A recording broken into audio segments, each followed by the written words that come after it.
Hello everyone, welcome back to my channel. तो यहाँ तक हम लोगों ने देख लिया था कि 1773 का रेगुलेटिंग एक्ट। तो इसके बाद अब हमें पढ़ना है कि एक्ट ऑफ सेटलमेंट क्या होता है 1781 में जो कि आया। इसके तहत जो है जितनी भी रेगुलेटिंग एक्ट की कमी को दूर किया गया था। जैसे कि इसमें क्या हुआ था कि अब जो मद्रास वाले वो ईस्ट इंडिया कंपनी वाले थे, उन्होंने कहा कि साहब हमने ही तो ये सब यहाँ पे लगाया है कंपनी, और फिर ये जो 1700 आ गया है ये रेगुलेटिंग एक्ट, ये हमारे ऊपर ही शासन कर रहा है। आखिर जीता तो हमने ही है भारत में, तो भारत में हमें पूर्ण अधिकार रहना चाहिए। लेकिन ये हमारे ऊपर ही जब लगा देगा बंदोबस्त कि मुझे इतना ही काम करना है, इतना ही पैसे कमाना है, तो ऐसे कैसे हो सकता है? तो ये तो हम लोग के साथ अन्याय हो रहा है। तो उसी के लिए एक्ट ऑफ सेटलमेंट लाया गया। इसमें क्या कहा गया कि कंपनी के कर्मचारी को सुप्रीम कोर्ट के अधिकार क्षेत्र से बाहर कर दिया गया।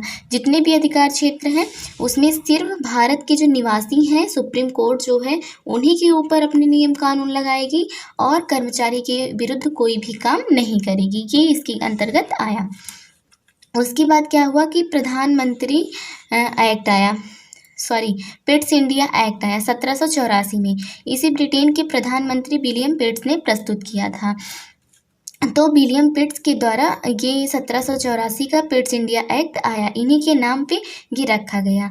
इसके तहत कंपनी के व्यापारिक और प्रशासनिक मामले पृथक कर दिए गए। जितने भी व्यापारिक मामले थे, बीओसी जिसे कहते हैं, और सीओडी, इन दोनों लोगों को अलग कर दिया गया।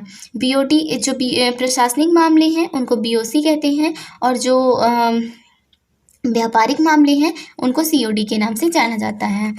ये बीओसी होता है कोर्ट ऑफ डायरेक्टर, और ये बोर्ड ऑफ कंट्रोल, ये होता है बीओसी। अब नेक्स्ट देखते हैं। तो जो 1784 का था, इसमें क्या किया गया कि दोनों को, ये फिगर के थ्रू आप लोग समझ सकते हैं कि बीओसी और जितने भी व्यापारिक मामले हैं और जितने भी प्रशासनिक मामले हैं, इन दोनों को अलग कर दिया गया। और इसके बीओसी में क्या हुआ, सदस्य की नियुक्ति ब्रिटेन क्राउन द्वारा किया गया। इसी एक्ट के तहत कंपनी में द्वैध शासन लागू हुआ। जब दोनों को अलग अलग कर दिया गया तो इसे तो द्वैध शासन कहेंगे, मतलब दो शासन हो गया, तो दो शासन को द्वैध शासन कहते हैं। अब इसके बाद क्या होता है कि चार्टर एक्ट आता है। चार्टर एक्ट जो आया वो कंपनी के एकाधिकारों को 20 वर्ष तक बढ़ाया गया। इसमें क्या किया गया कि कंपनी के जो एकाधिकार हैं उनको 20 वर्ष तक बढ़ा दिया गया। बीओसी के सदस्यों के वेतन और भत्ते भारतीय राजस्व से दिए जाने का प्रावधान किया गया। इसलिए किया गया क्योंकि इसमें कहा गया कि जितने भी ये लोग काम कर रहे हैं, कंपनी जितने भी बीओसी के सदस्य हैं और व्यापार प्रशासनिक के जितने भी सदस्य हैं, सब लोग तो भारत के लिए काम कर रहे हैं, तो भी ब्रिटेन से इन लोगों को पैसा क्यों दिया जाए? इसलिए जितने भी पैसे दिए जाएंगे वो भारतीय लोग के द्वारा दिए जाएंगे। भारतीय राजस्व के लिए जब ये काम कर रहे हैं तो भारतीय ही के पैसे को पे करेंगे। इसलिए बीओसी के सदस्य के वेतन व भत्ते भारतीय राजस्व से दिए जाने का प्रावधान किया गया। चार्टर एक्ट 1813, इसमें क्या किया गया, कंपनी के एकाधिकार को बिल्कुल समाप्त कर दिया गया। जो एकाधिकार था, इसलिए देखिए समाप्त किया गया क्योंकि जो ब्रिटेन में शासन चल रहा था, ब्रिटेन के लोग आए थे कंपनी यहाँ पे भारत में कंपनी लेकर, लेकिन ब्रिटेन की जो और देशों में कंपनियाँ गई थी वो सब टूटने लगी, तो वो सब ब्रिटेन में वापस आ गई। तो जिसकी वजह से क्या होता है कि ब्रिटेन में जो लोग व्यापार कर रहे थे और जो दूसरे देश में गए थे वहाँ पे टूट गई थी कंपनियाँ, वहाँ पे भेज दिया गया था। शासक जो वहाँ के थे वो लोग बोले कि तुम लोग अपने यहाँ जाओ, अगर यहाँ पे रहोगे तो हम तुम लोगों का सर कलम करवा देंगे।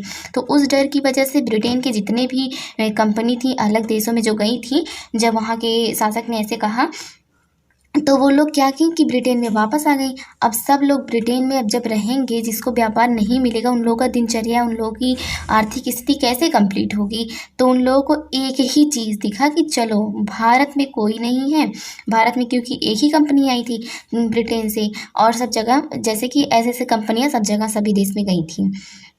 तो क्या हुआ कि तो उन लोगों को एक ही दिखा कि चलो भारत में चलते हैं वहाँ पे और कंपनी लगाते हैं। अब ब्रिटेन के शासक से वो लोग रिक्वेस्ट करने लगे कि हम लोगों को भी वो चाहिए, व्यापार करने का हक चाहिए, हम लोग अपनी दिनचर्या कैसे चलाएं। महामारी फैलने लगी, भूख प्यास से सब लोग तड़पने लगे। तो ये हुआ कि ठीक है तुम लोग जाओ यहाँ भारत में। और तो इस वजह से जो कंपनी का एकाधिकार था, जब और सारी भी कंपनियाँ आ जाएंगी तो जहाँ एक लोग का व्यापार चल रहा है वहाँ और सारी कंपनियां यहाँ पे भारत में लग गई। तो इस तरीके से एकाधिकार इनका समाप्त कर दिया गया। लेकिन जो पहले कंपनी आई थी उसने कहा नहीं साहब, ऐसा नहीं हो सकता। अगर ये लोग आ जाएंगे तो हम लोग पहले आए हैं, हम लोगों को कुछ तो प्रॉफिट मिलना चाहिए कि हम लोग यहाँ पे पहले आए हैं, हम लोग का अस्तित्व रहे और हम लोग ज़्यादा कमा सकें।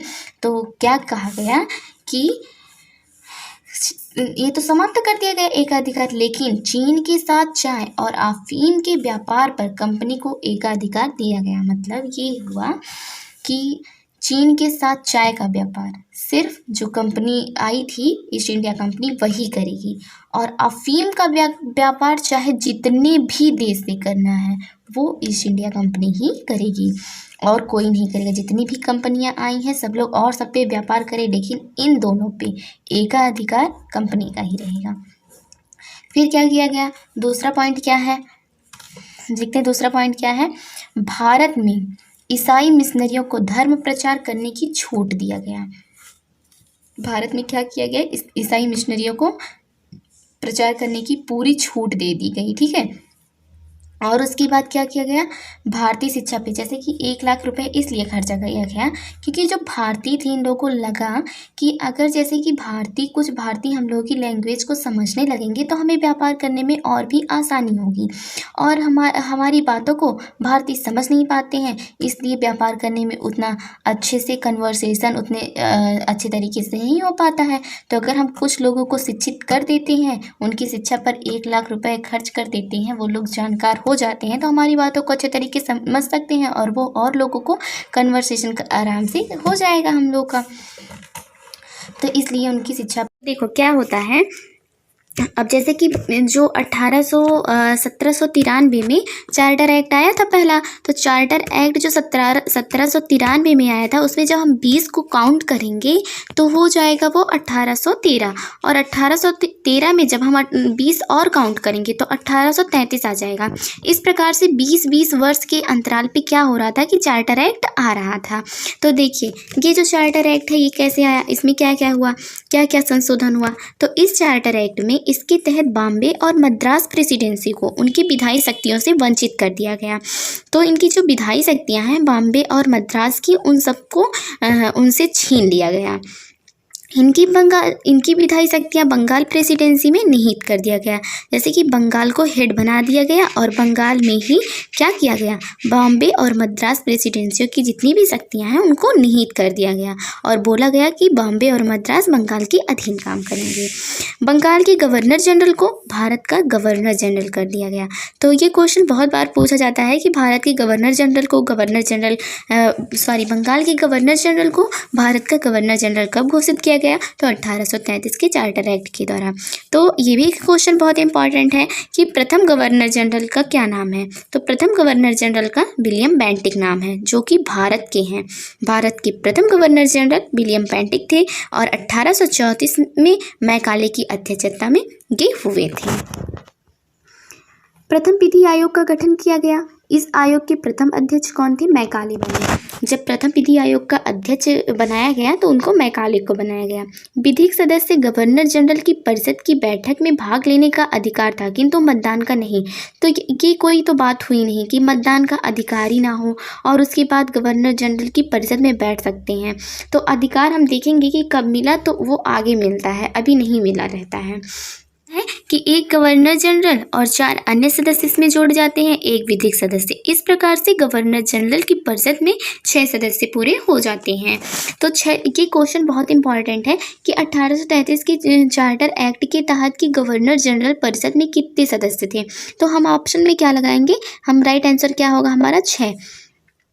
भारत की केंद्रीय व्यवस्था की शुरुआत हुई। ईस्ट इंडिया कंपनी के अधिकार को पूर्णतः समाप्त कर दिया गया और बंधुआ मजदूरी दास प्रथा का भी अंत कर दिया गया। तो ये किसकी अध्यक्षता में किया गया? वो प्रथम अध्यक्ष जो मैकाले थे उनकी अध्यक्षता में बंधुआ मजदूरी और दास प्रथा का अंत कर दिया गया।